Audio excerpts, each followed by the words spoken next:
Welcome to this podcast, Holistic Creators, where we share our unique and universal stories about shaping the future for the 4 Ps: people, planet, purpose, and profit. My name is Swanette. I'm a mental coach and your host of this show. My intention for this show is to inspire you on your path to a holistic future. So welcome. Hello, and welcome to my podcast, Holistic Creators. My name is Swanette, and I'm your host. Today, my guest is Nadia Ahrens. She is a psychotherapist and soul coach, a graduate of Columbia University. She's been practicing the art of healing, teaching, and mentoring women for over 20 years.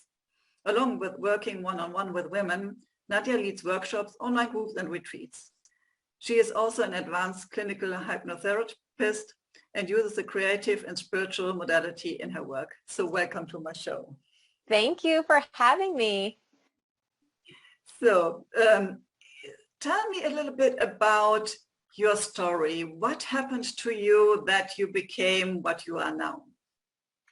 Well, how long do we have? You have time. Yeah, well, I came from a spiritual family. And then long story short, in my college years, I didn't know what I wanted to be. So I stopped going to school. I traveled, I worked in other fields. And then at about 24, I got laid off from a job in the fashion industry. And I went, okay, out of all the things that I've done in my life, like, is there a common thread? And so I started to, do some thinking on it. And what came to me was that no matter where in the world I went, and no matter what I did, people were coming to me with their problems. And I loved it. And I was helping people, and, and they felt better and I felt good. And I was like, okay, that's the light bulb. I need to go back to school for psychology, which I was originally going to school for, because it was the least boring major to pick. So I was like, well, I guess I'll pick this one. So anyway, I went back to school and got my degrees. And I was always trying to figure out, how do I combine psychology with spirituality? Because at least here in the States, back in the 1990s and the early 2000s, there really wasn't that bridge between the two. And so, and then I stumbled upon hypnotherapy, which is this beautiful marriage of spirituality and psychology, because it works in your subconscious mind, which is where your connection to your spirit lives. So I was doing that for, I've been doing that for over 20 years, like my intro said, but what really kind of catapulted me was back in 2016. My family and I had taken a 5 weeks to go to Thailand, my husband and my 3 kids, and he had just recently gotten laid off from a corporate job, and we're like, this is a great time to go travel. And we had the most amazing, beautiful experience. And then we came back, and my son had a seizure-related accident and died like a week after we got home. And it was totally unexpected, and my life just got completely demolished, essentially. And I, as you can imagine, I was shattered, right? And I didn't want to live. I didn't want, he was 8.5.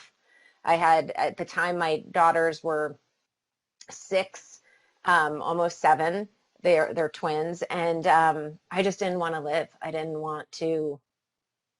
just couldn't. I was just shattered. And very early on in my grief process, I was crying in a ball on his floor, and just like saying, like, I can't do this. Maybe I'll just live this passively suicidal life waiting to die. And I don't know how old I was at the time, doesn't matter. Anyway, but I had this moment where I was like, because my thought process was, every day that I'm here, I'm one day closer to being back together with him, you know, and one day closer to death, essentially. And and then the next moment, my grandmother popped into my mind, who was at the time 98. And she just recently died like 2 years ago at almost 102.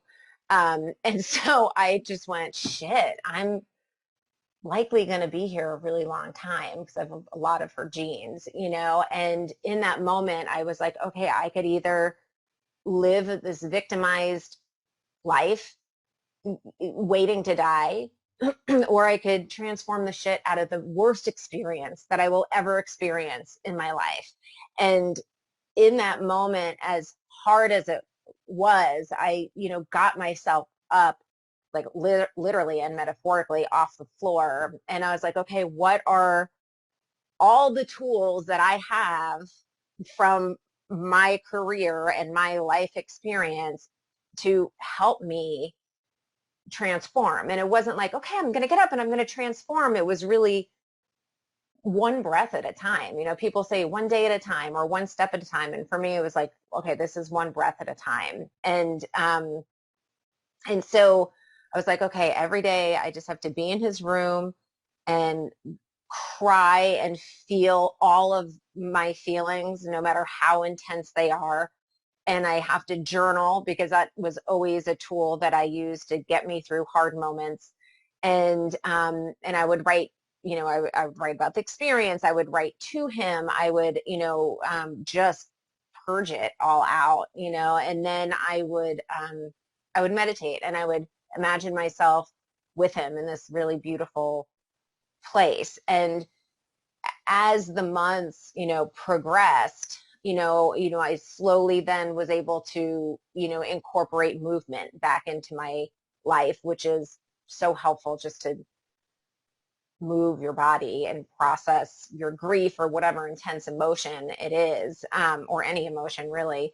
And then eventually I, you know, made my way out of it. And as, you know, a parent who's lost a child, anybody who has out there knows that this is a lifelong journey. This is never something that you get over. You just learn to live with the experience. And, you know, and through this, you know, this was 6 years ago, you know, and so through the last 6 years, it really has, I guess, enabled me to, you know, ask these questions, which is what I do with my clients. You know, why are you here? Why did this happen for me? What is the purpose of life? Like all of those deeper questions, you know. And so the whole way that I work with people is, okay, let's look at your traumas. Let's look at your past experiences, and ask those questions of, why did this happen for me? Because as a soul, like, I believe that before we come down into human form, we all kind of gather and we're like, okay, what is it that I need to learn in this lifetime? Right? And then you set up the players, right? Your parents, your friends, your siblings, your relationships, your kids, you know, the person you pass on the street, you know, they're all set up to have your soul grow and evolve, you know. And so when I take that spiritual aspect of what happened in 2016, I'm better able to incorporate it into my life. And then, you know, and so it's like, whatever your trauma is, okay, why did this happen for me? What is it that I need to learn and grow and evolve as a soul? So that is essentially, it's essentially, you know, my story. Wow, I only can say wow to that, because I can't even imagine how this can feel, losing a child and going through this deep grief and trauma. But I'm sure there are some people in my audience that had perhaps also this experience, and yeah, feeling that, okay, now, I have been a mother, and you still have two kids, so you have to care for them. And but sometimes it happens that perhaps it is the only child. And so like, there was all the focus being the mom and helping this little child to grow. And then like one of the main purposes being the mother is gone. Right. And I can only imagine how this feels like. Okay, I want to follow because I'm so connected to this little soul that has grown up in my body, right, like right. and then now he's here on earth. And so yeah, thank you already for sharing this story and being so vulnerable and sharing this. Yeah, well, and also, I had a couple of clients who had children pass, and well, I've had a few, and two come into my mind that their child was their only child. And it's exactly what you're saying. It's, am I still a mom?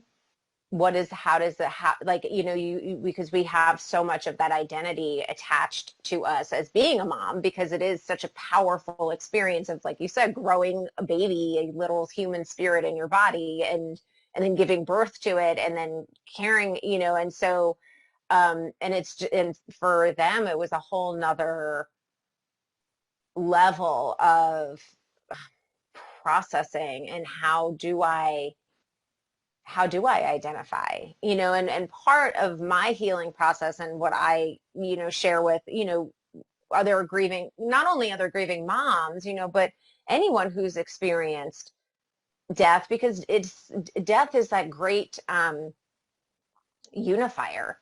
Like when you experience that level of grief, whether it's a parent or a child, it's it really is a connector, that vulnerability, that pain that you feel, it's like, I get it. I too have experienced that.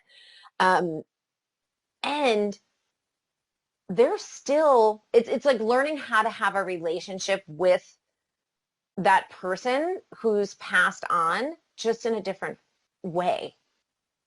And so it is looking for the signs, and so for me, my son shows up as whales, because when I was pregnant with him, I had whale dreams. Never had whale dreams in my life.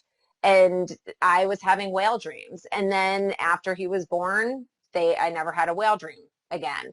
And then when he was about 3, he got super deep into whales, like whale everything. And I was like, oh my God, this is where these whale dreams were coming from. And then after he died, he shows up with whales, and he shows up in music and Heartstone. So it's about also opening yourself up to the fact that they are still around us. And it's just our human selves learning how to open up to that part of ourselves, to know that you could continue that relationship, just in a different form. So this is also amazing to hear, because I had, and it is definitely not the same like losing a child, but I had a dog for 16 years. I knew her from the first moment, and she was always with me. She was really a soul dog, and we did a lot of things together. Like she came with me with a horse, and we did dog dancing, and she supported me in animal-assisted therapy for children. So she was really a special dog, and we had such a strong bond that the moment she died, she gave me a picture, and it was like, I have to leave you now.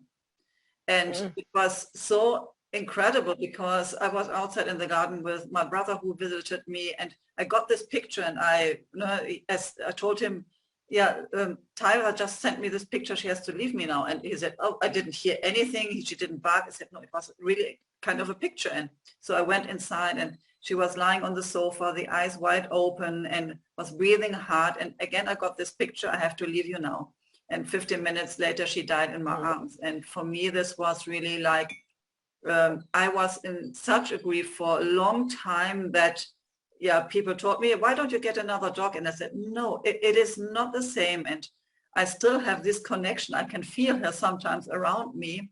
And the gift she gave me was that she opened up all my spiritual gifts again. So being clairvoyant and precognitive, I had this as a child with 8 years, having a near-death experience, but it disappeared. And with that moment, it was like, wow, it overwhelmed me and it was back, but in such a massive way that this was kind of, the experience was good for what I can do now with my clients. So, Right. and Well, and having, it was like that great awakening, you know, it's like, and, yeah. and seeing, and this is especially what I really would like to bring out. It is not what life happens to me, but for me. This is a totally different focus. Can you go a little bit deeper into this, like being the victim of life and starting to become the creator of life? Because these are totally different ways to go after such an immense trauma. Yeah, well, you know, there's a theory out there called the drama triangle by Stephen Karpman, and he talks about it's a triangle, right? And it's basically like the three ways that a victim can show up in our lives. And when we're not empowered, like if we're living this disempowered life because of trauma, because of circumstances, you know, that it's very easy to, you know, unconsciously fall into one of these three ways of kind of living your life. So one is the straight up victim, which is, you know, I always like to like imagine Eeyore from Winnie the Pooh, where he's just like, everything is terrible, like my life sucks, you know, like why, and it's that really like, why is life happening to me? Why does this, you know, and it's just, you know, there's no, it's just complete disempowerment. And that's pretty much that victim, like just being a victim of circumstance to your life. The second way that it shows up is the persecutor. And so the persecutor is also feeling disempowered and victimized, but the way that they show up is through shaming, blaming, controlling, anger, rage, you know, and it's when you're feeling out of control, this aspect of yourself could show up. And then the third way is the rescuer. And I have found that a majority of women show up as the rescuer, and also people who are in the healing professions. You know, they're like, how can I show up for you? You know, and so this rescuer is kind of like the people pleaser. It's the, you know, if they ask, like, you know, if somebody asks them how they are, it's like, oh, I'm fine. How are you? You know, let me see, can I, you know, they're the first to sweep in and offer help, even if the other person didn't ask for it. And so what happens is this dynamic, right? Especially between that rescuer and the victim. The victim is like, the rescuer is like all about that victim, right? Like, oh, let me help you out, you know? And then what happens is, um, it becomes almost like this dance, you know? So if you think about like your family of origin or any sort of like a family system or relationship, you know, you could see like, oh, okay, like, you know, my mom was the rescuer, my dad was the persecutor, my brother was the victim, and he was the persecutor, you know, and then I just was kind of like, I'm just going to try to stay out of it, you know? And so, you know, what happens is the rescuer tries to rescue the victim. Then the victim gets angry that they're getting rescued, and then persecutes the rescuer, you know. And so, and then, I mean, the crazy and beautiful thing about this is that you could be all three all within yourself, and you could do this little dance all by yourself. Right? And so the in essence, when you're feeling disempowered, you're going to show up as one of those three ways. The goal is to shift those, so that you become internally empowered, right? And so you're empowering that victim. You're almost, I don't want to say restraining, but that's just the word that came to me, that rescuer, by going, okay, how can I take a deep breath and actually not rescue this person? Do they actually even really want my help? And how can I stay in that discomfort of not trying to rescue somebody else? Which again is challenging. Like, I know people are like, what's the difference? How do I know if I'm helping or if I'm rescuing? And I get that question a lot. And, basically, if you have a problem, if that solution is coming from anybody else besides you, it's a rescue. So if you had a problem and I was like, oh, Swanette, why don't you try this? I'm rescuing you. You didn't ask for my help.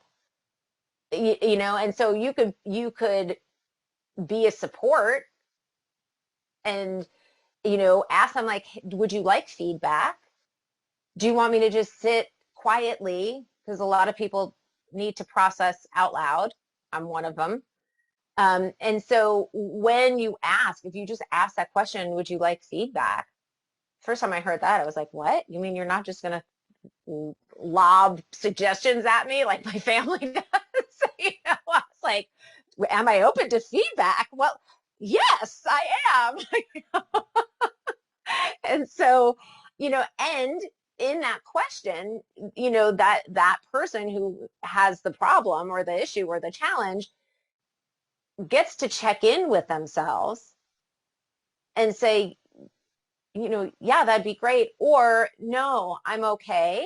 I just needed to process this out loud, or whatever the answer is. And then that other person has to be okay with not saying anything, right? So that's pretty much the difference between rescuing and helping. And so, and again, that the persecutor has to shift into learning how to be that challenger. Like, okay, well, I'm here, but I'm also going to challenge, this, whatever, this line of thinking or whatever, so it's about learning how to, understand what your triggers are, why you're getting triggered. And that goes into a whole lot of like inner child work. Like, okay, how old were you when you felt this way? Because it's not about the current trigger, right? It's like, okay, how old do you feel right now? Okay, or how old does that feeling feel, or that trigger? Okay, she feels like she's 13 or 7 or whatever. What do you need to do to soothe that inner child? Because that trigger is an unhealed wound. And so, if you could go back and be like, okay, you know what, that 7-year-old needs a hug from, so then you're bringing your adult self in, all in your imagination, all in your mind, all in your sensing, feeling.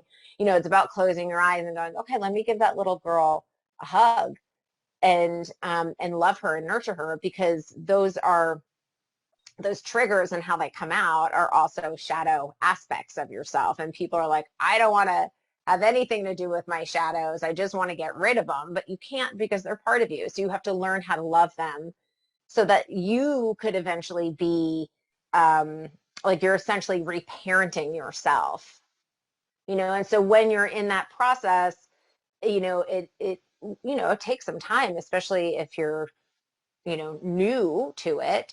But eventually you start to see that dynamic and you start to go, okay, I'm feeling, there's a difference between feeling empowered and disempowered. Like, you could just feel it in your body, and it's like, okay, I'm feeling triggered. I'm feeling disempowered. What is this about? And how can I move through it, feel the feelings, not react, hopefully respond, or do I leave the room, or do I get some ice water? Like, what can I do to stay empowered, and then once you're in that empowered state, it goes back to, okay, why did this happen for me? What did I need to learn in here? An active participant in this, because that's also the difference, is we're co-creating everything at all times, and so, what is it that I need to, like, what is my part in this?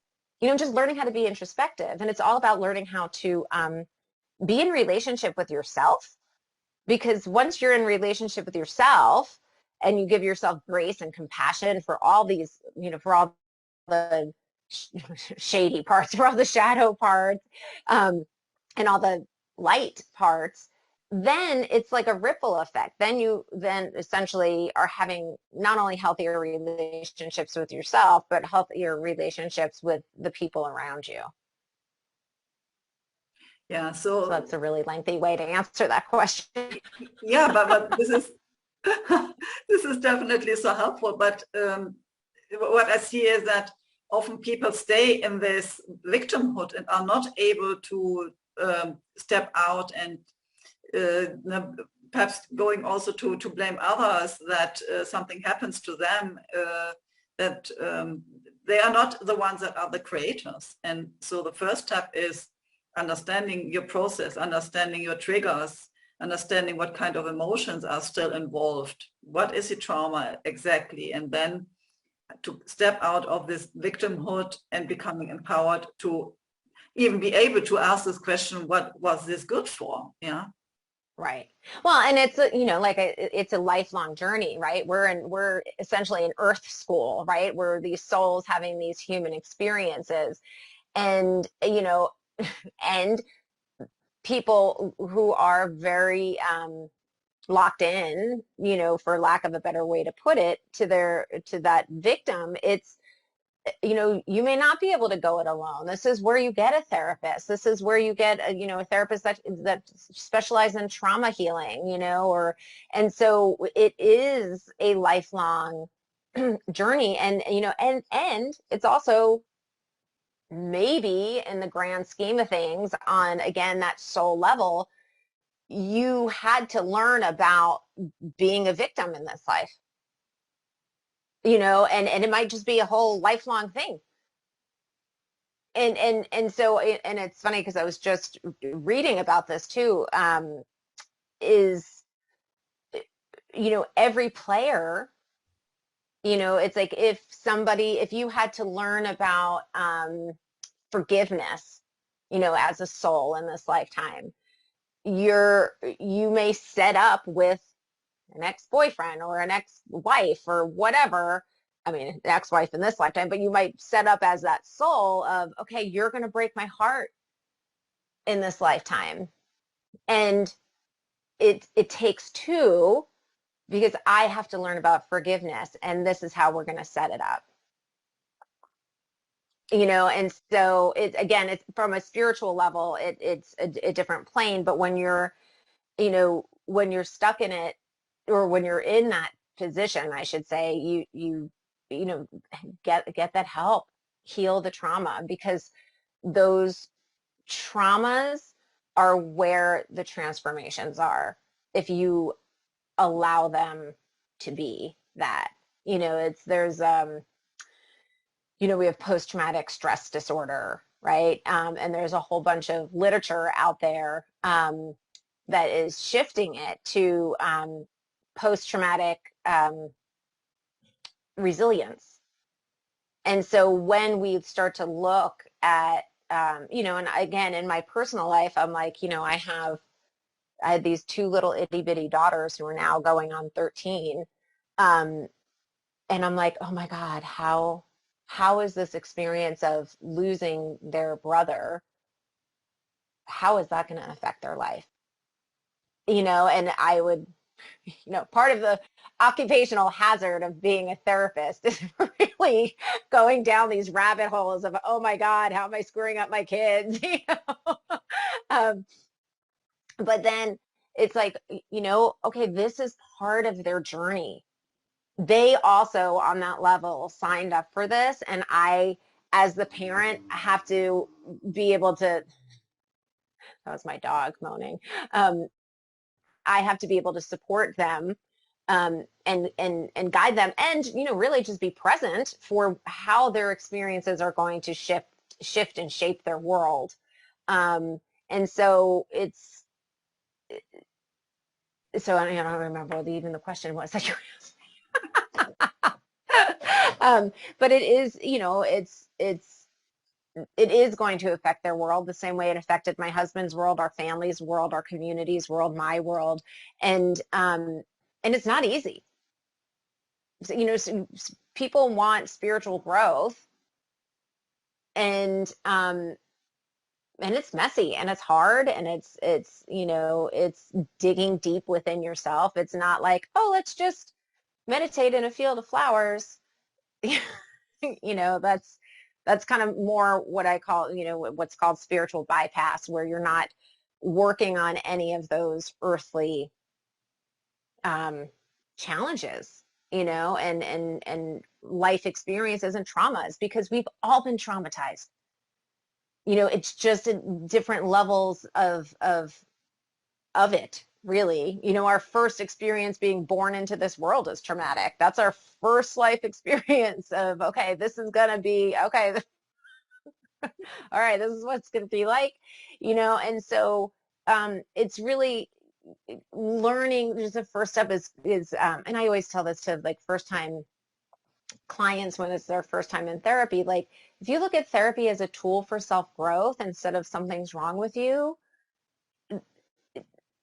then it's almost like a bud flowering into a beautiful flower, rather than there's something wrong with me, I've got this diagnosis, now I have to be on this medication, and so it's learning how to shift out of that mindset, essentially. So it's not about fixing yourself, and more about understanding why you make these kind of experiences, and what is the contract you signed coming here on the earth. Sometimes it feels for me like the contract I signed is like when you sign a contract for insurance, you have one page where you can have the main data, and then you have 10 pages of small letters with all the conditions. Yeah. And perhaps I haven't read through all of them and think, okay, so there was something in that I didn't get before that I signed it, but yeah, this is it. Yeah. Well, and it's funny, I love that analogy too, because it's like, okay, here are the main points of the documents, and I always kind of look at it as like a map. So I love that you look at it as like a document. Like, there are going to be these major, like, the major points in the document, or like the major like points on the map. Like, I like to describe it as, for whatever reason, it's the map of Spain. I absolutely love Spain. It's one of my favorite countries. And for whatever that's the image, talking about, having those, clairvoyant images, it's a map of Spain, right? And if you are in Bilbao, say, and you want to get to Mallorca, right? You could travel any way that you want to go. You could go by plane, you could go by donkey, you could go by foot, whatever, but you have to go through Madrid. It doesn't matter how you go, you have to stop off in Madrid. You had to have the experience with your dog. I had to have the experience with Jack, my son, and so it's like, it's so that you could stop and learn, right? Those are the big, probably, points on your insurance form. Like, okay, here are the major ones, but then there's all these little, like, being annoyed at the grocery store, like getting stuck in traffic, like getting into an argument with your partner. Those are all those little forms, right? That all the little lines that you didn't read. And they're all there to grow, because that's life. Life is that series of, ups and downs. The Buddhists have a philosophy that life is like a wheel, and we're either on the top of the wheel or at the bottom of the wheel at various points, right? And so, when you're on the bottom of the wheel, most humans say, woe is me. Why does my life suck? Why is this happening to me? I'm on the bottom again and again and again, right? That victim space. And it's not to say that I wasn't in the victim space. Like, I 100% was, especially right after my son died, right? And at any given point of, like, the world's worst breakup or whatever, like, and so it's learning how to get out of that, right? But when we're down at the bottom of the wheel, this is where the learning happens. This is where the growth happens. And then eventually, as we start to kind of move farther out and away from it, right? Like you start to, and when you're in it, when you're so in it, like you are not seeing what the lessons are. So I do not expect people to know what those lessons are because you're so in it, you can't see beyond it, right? But then as life kind of continues and you start to kind of get out of that, the bottom, then you start to go, oh, okay. It's like that hindsight is 2020. Like you have a little bit more perspective because you're not so stuck in that emotional gunk, right? And then as you kind of get to the top of that wheel of life where everything is great, like people aren't like, oh, my life is so great. Why is this happening? Why is my life always so great? People don't ask that question. Like they just expect that you're supposed to be up here all the time so that, and at least in the States, it's super like that, where like things have to be good and I have to be happy and I have to I have to be up here all the time. But it's like when you start to see that life is the series of cycles, like when you're up here, that is the reward for doing all of this hard work, because you're like in the flow and doors are opening up and the universe is supporting you. It is because you did all this hard work. This is like the planting of the seeds and tilling the earth and then having the flower bloom.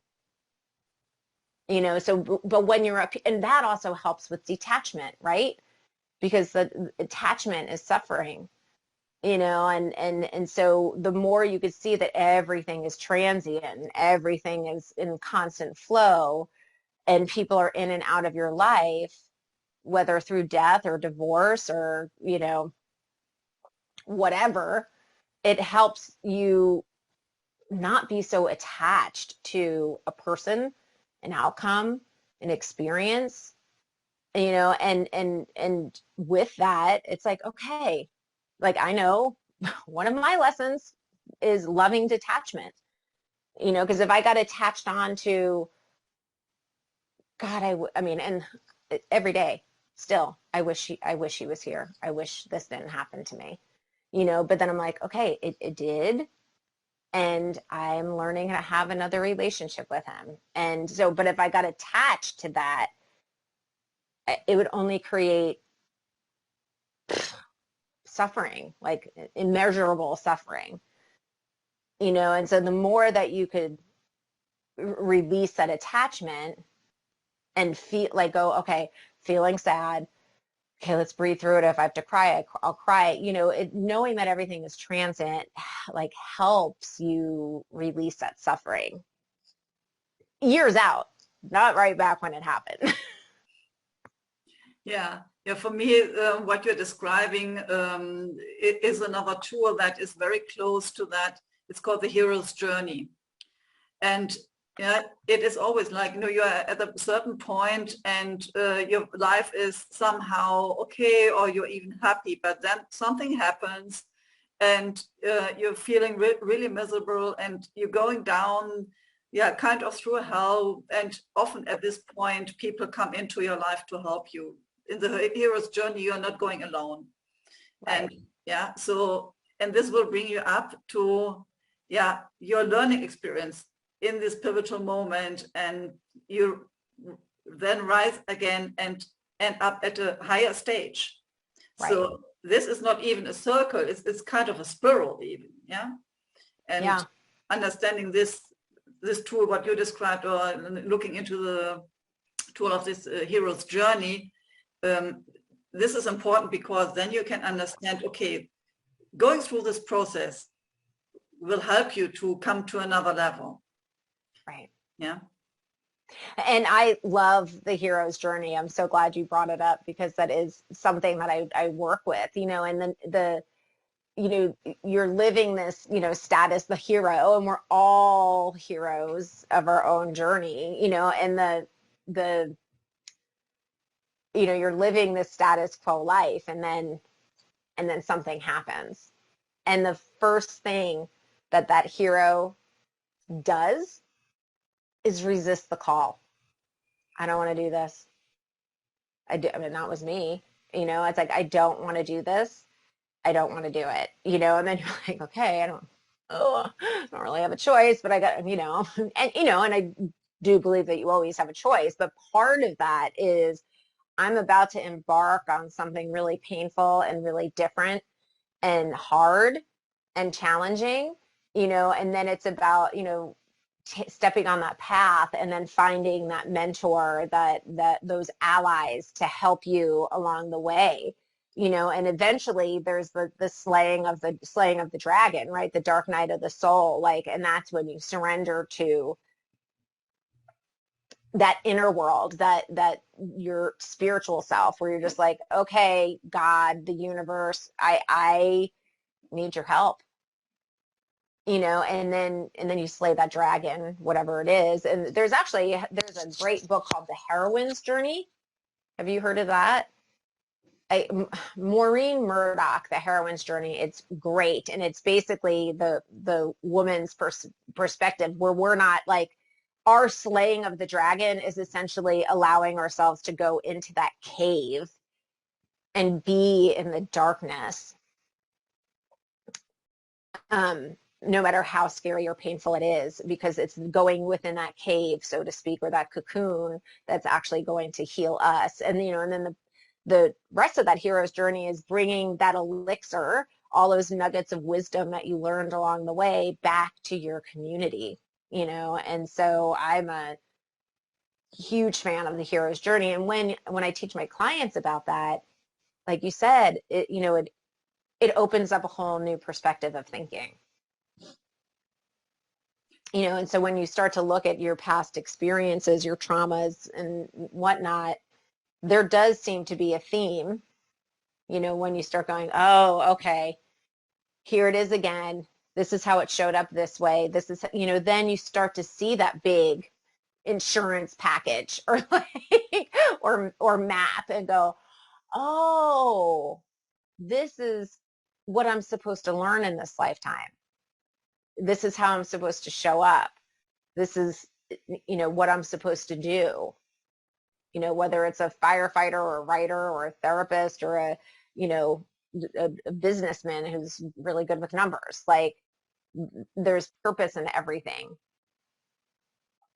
And for me, I don't know, I like to have purpose in life, especially, you know, I turned 50, and it's like, I also believe that, like, that midlife crisis is real, you know, and how it showed up was, you know, my son dying, but it shows up in different ways for everybody. But it's a time for us to get clear of, like, what am I doing? Like, what is the point? Am I supposed to just work for some corporation, and then, you know what I mean? Like, it's set up to help you look internally, because again, at least in the States, like, we're so focused on the external and how much money you make, and, you know, how many kids you have, and the car you drive, and all of these external markers, that it's gotten us so off course to the actual purpose of why we're here. Like, you know, and so that midlife crisis, to me, is set up for you to take that journey inward.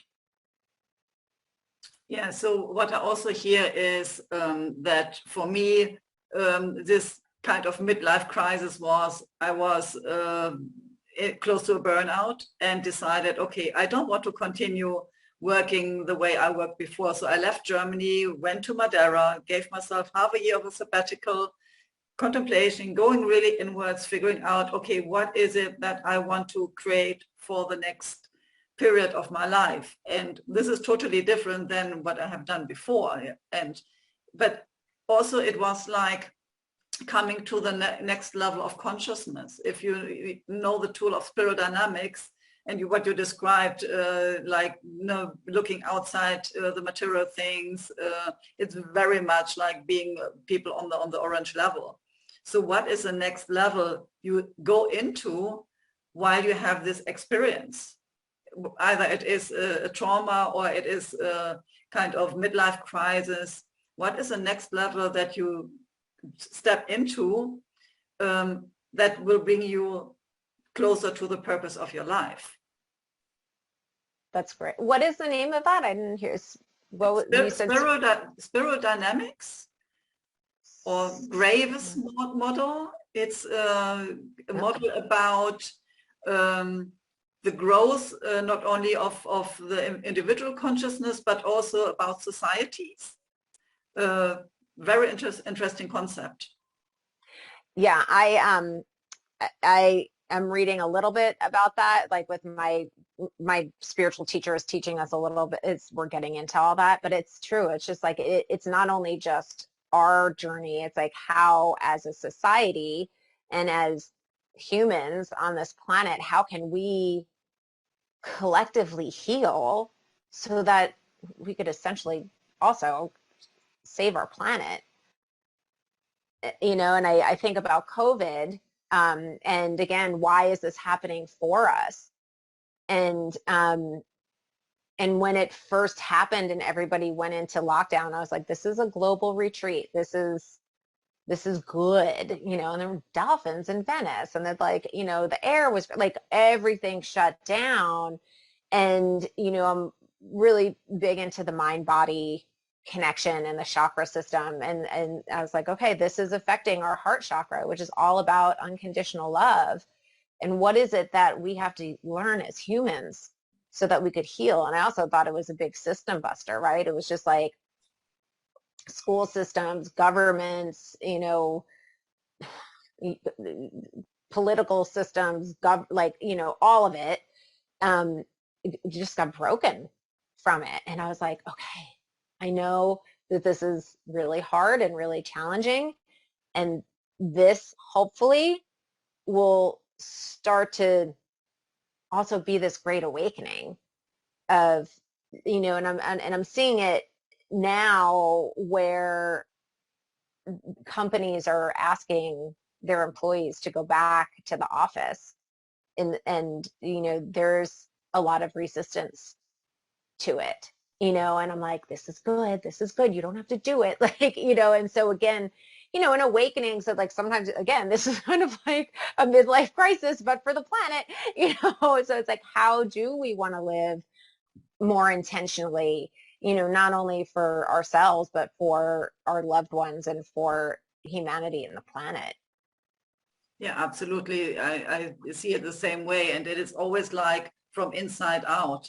If you are conscious about your mindset, about your values, about your behaviors, about your skills, about the vision you have for your life and the mission that comes with your soul purpose, then of course you create something totally different than when you are focused on how can I make the most money, and not, you're trading not for good. And so I think this is important, and also a big chance for humanity and for Gaia.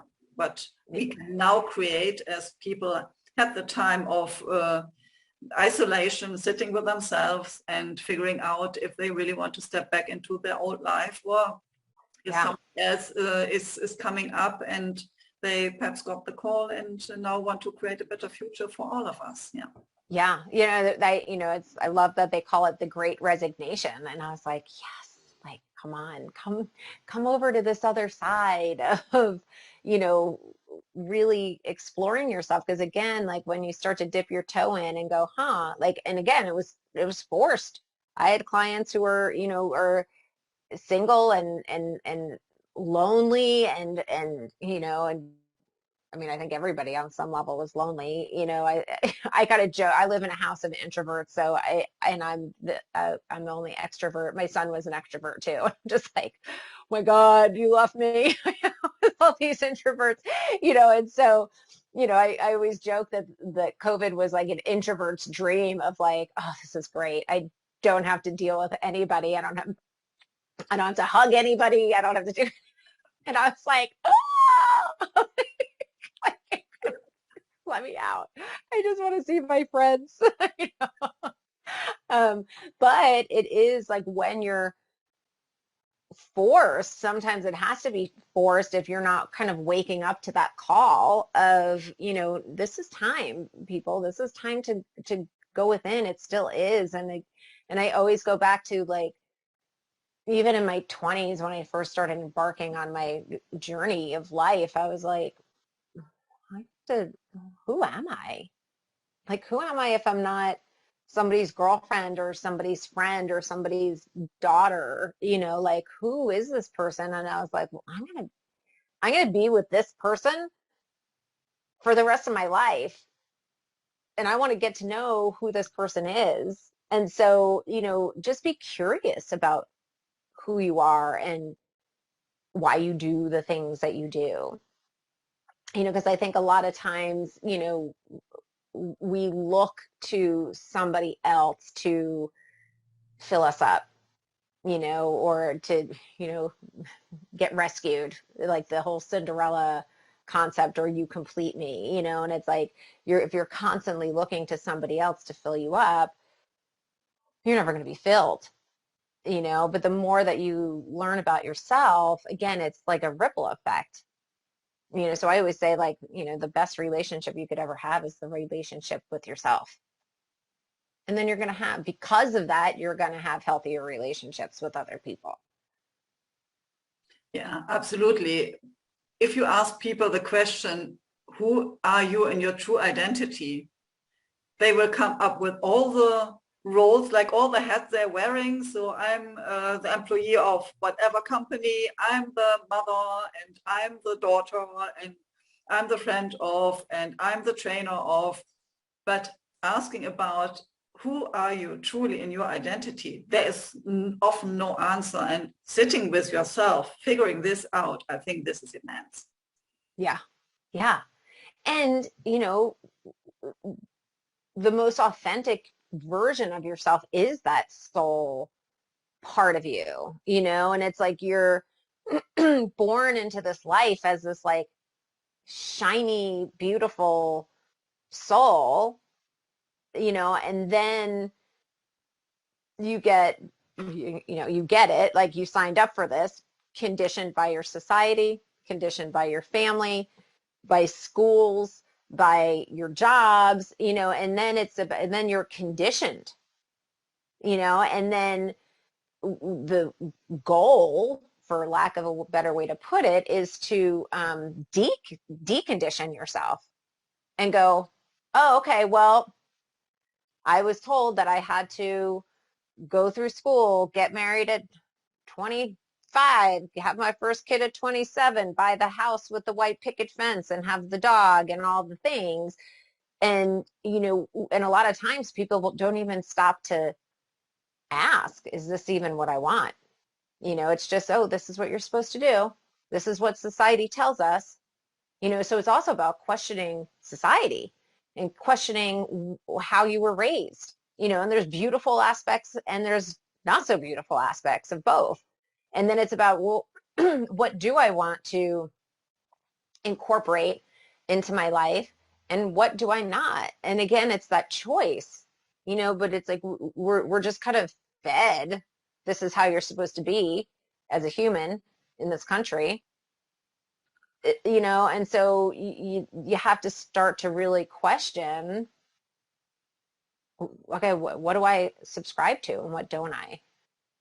And then also, like, being okay with someone who has a different viewpoint, from yourself. I mean, again, living in the States, there's so much political drama that goes on here. And we were just with our best friends this past weekend, and one of them was getting really, like, we went on a ski weekend, and it was in a rural area, and in our country most of the rural areas are Trump supporters, and I don't want to get into a whole political thing, but one of my friends was getting really angry about it, and I was like, look, like, you getting angry about somebody who has a different perspective is the same thing that they're, quote, doing to you, and you're not you're basically doing the same thing, just with a different viewpoint. You're never going to change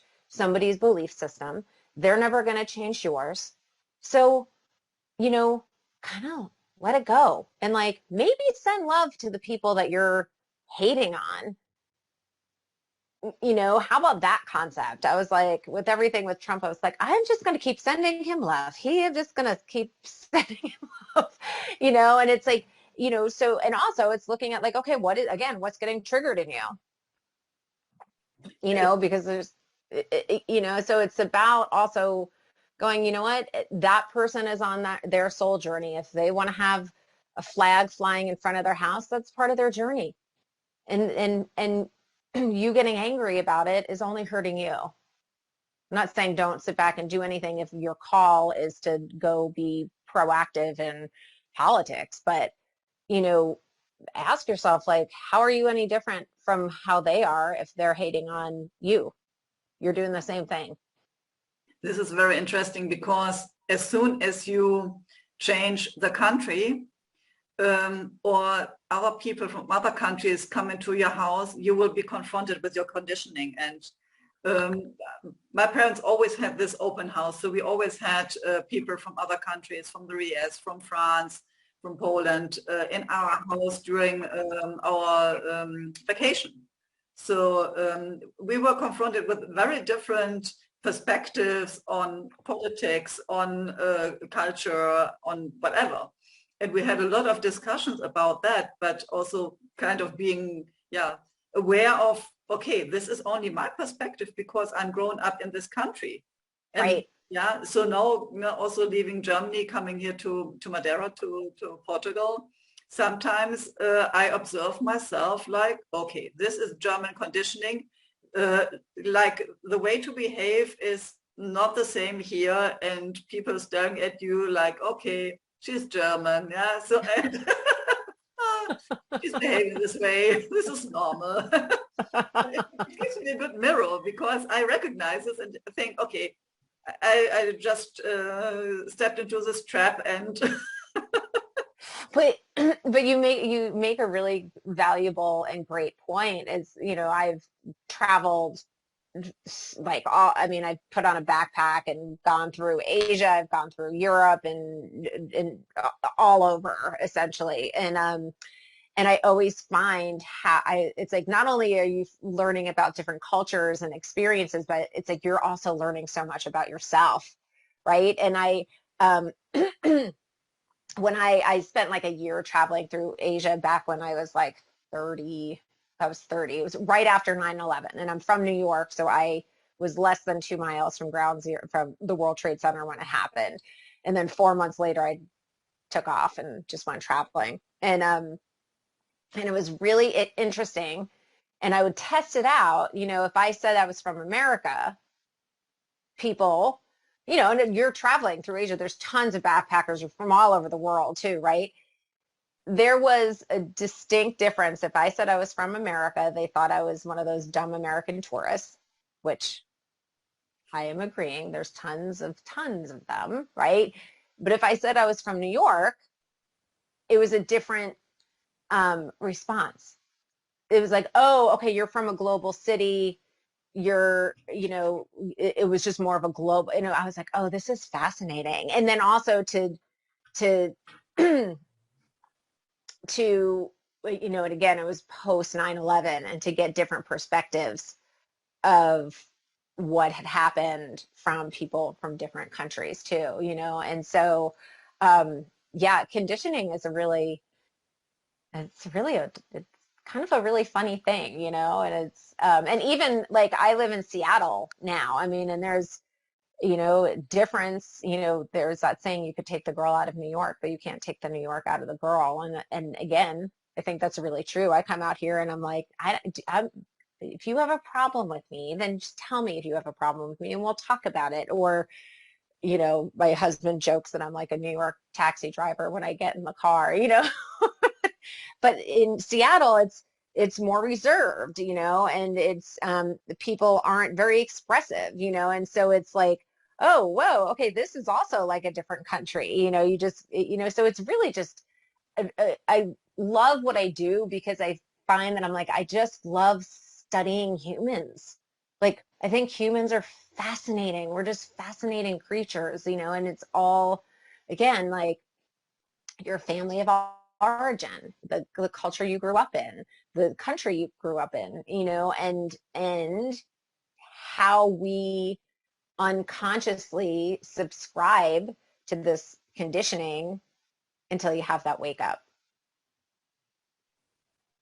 What could also be interesting to figure out is how people behave with trauma, because I think in the more Western countries, we are kind of taught to suppress it. Yeah, at the beginning, it's okay to cry, but so no, half a year after the funeral, this must be over. Yeah, so no, take control of yourself again, and stop on, go to your work, and yeah, so it's really suppressing. Whereas I see in other countries, it's totally okay to cry about someone you lost, even time after, and yeah, it can be a topic speaking about. So I think this is also interesting to see, like, how are we conditioned about trauma and how to behave with trauma. Oh, absolutely. I mean, I think that, you know, suppression is the worst thing that you can do, you know, and it's, you know, and it's like when you think about like the word depression, right? And there are tons of depressed people, right, all over the world. But when you think about it, it's like you're actually, like the word, you're actually pressing down, like you're depressing your emotions. And your emotions are energy, right? It's not a physical, tangible thing, but it's energy in motion.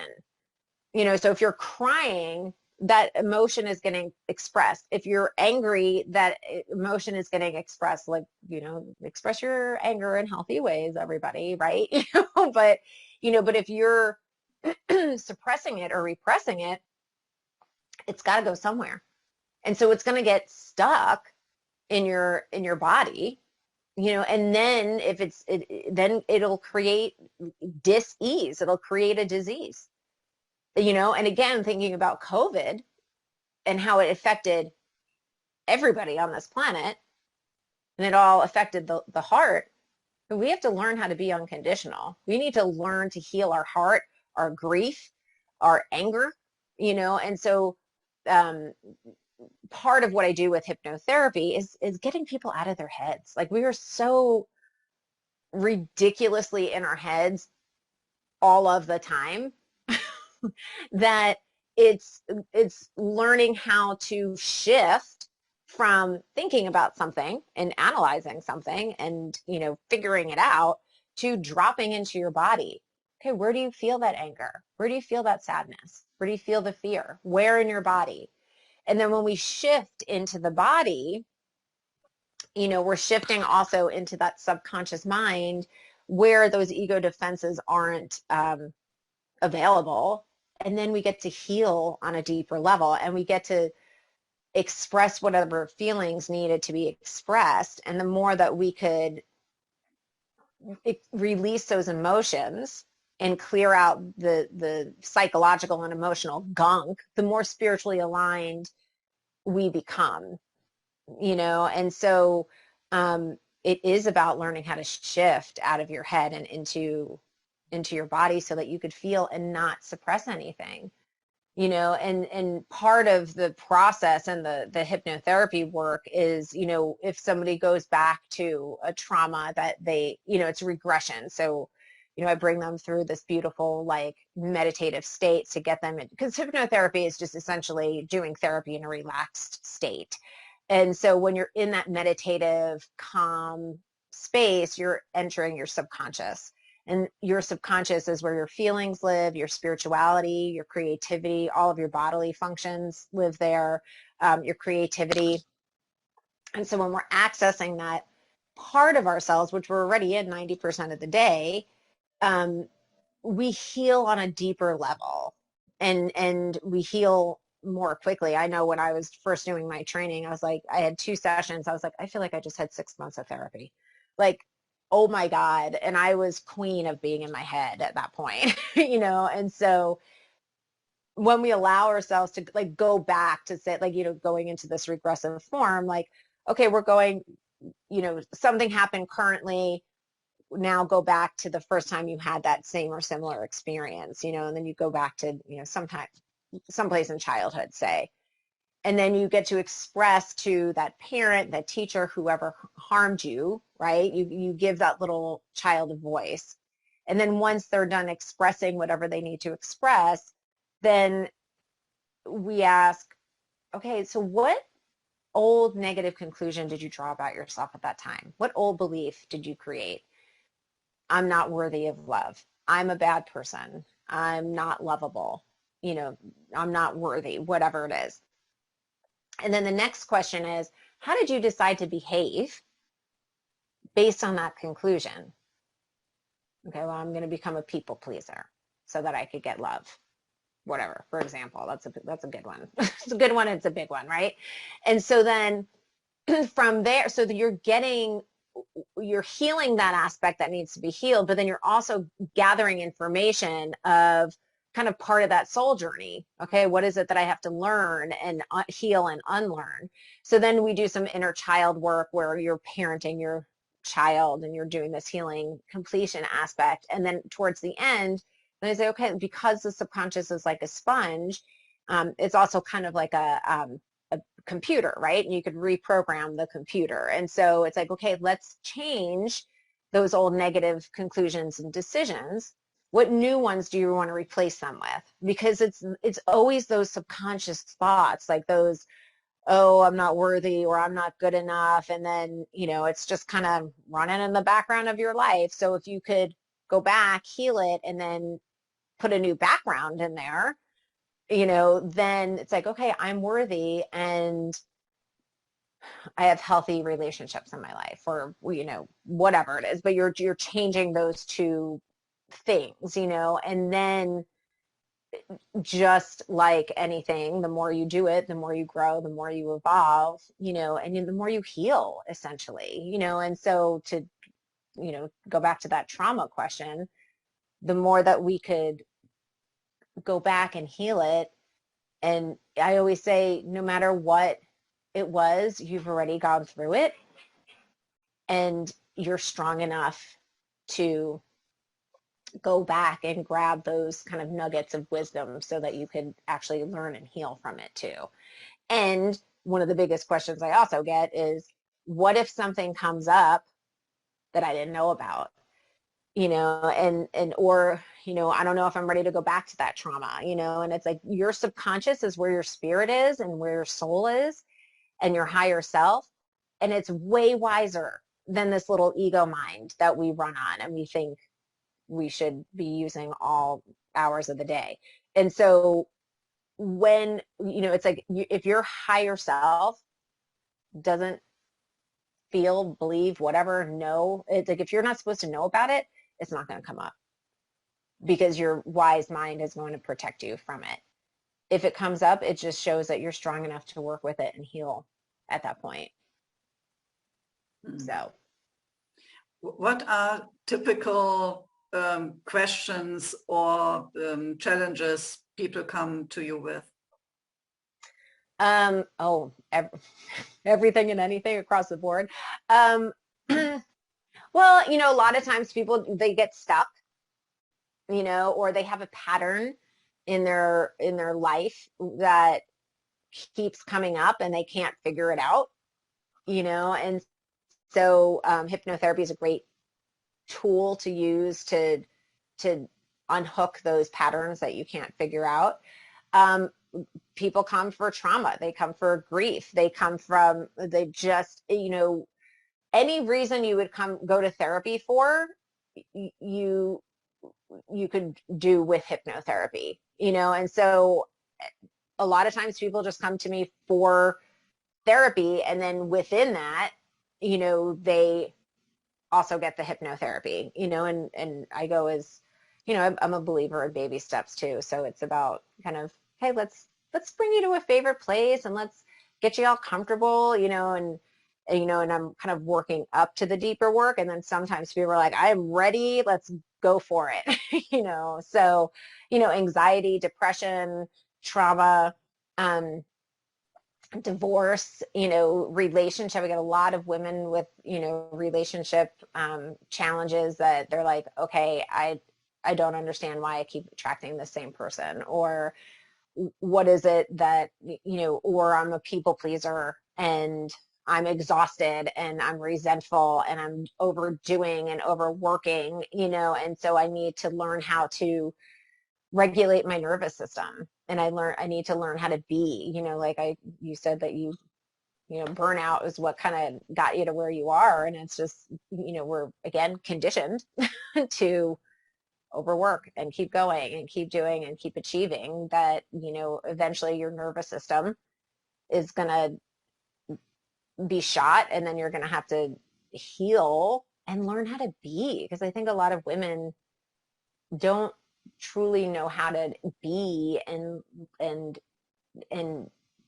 really embrace that divine feminine of going within, slowing down, not racing, because when we are in that space, we're also magnetizing, right? It's not about going out and hustling. It's about going, okay, how can I go within to really really empower myself. So are you working in person or also online? I'm working both, so if you're local, you could, I'll see you in person. And then I see clients online. So I do, what I call soul coaching, which is everything that I just talked about. So I have clients from all over, and we work online. So, and it's great. And people are like, can you do the same work online as in person? I'm like, yeah, because when you're connecting with that other person's energy, you're connecting with their energy. So, yeah. So yeah, in person and online. Cool. So if my audience is now curious, where can they find you in person and where can they find you digitally? Well, in person, I'm in Seattle, and digitally, I keep everything really simple. I'm on Instagram, and it's Nadia Ahrens is my handle, or whatever you want to call it, and it's NadiaAhrens.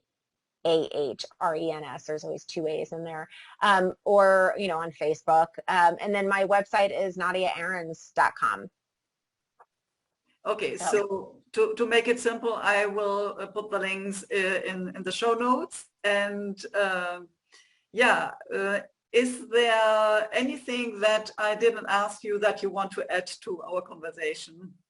I think we're good. Oh, and then if people want to, I have a free download on, it's on Instagram, it's also on my website, and it is a free 60-minute masterclass on the psychology of the chakra system.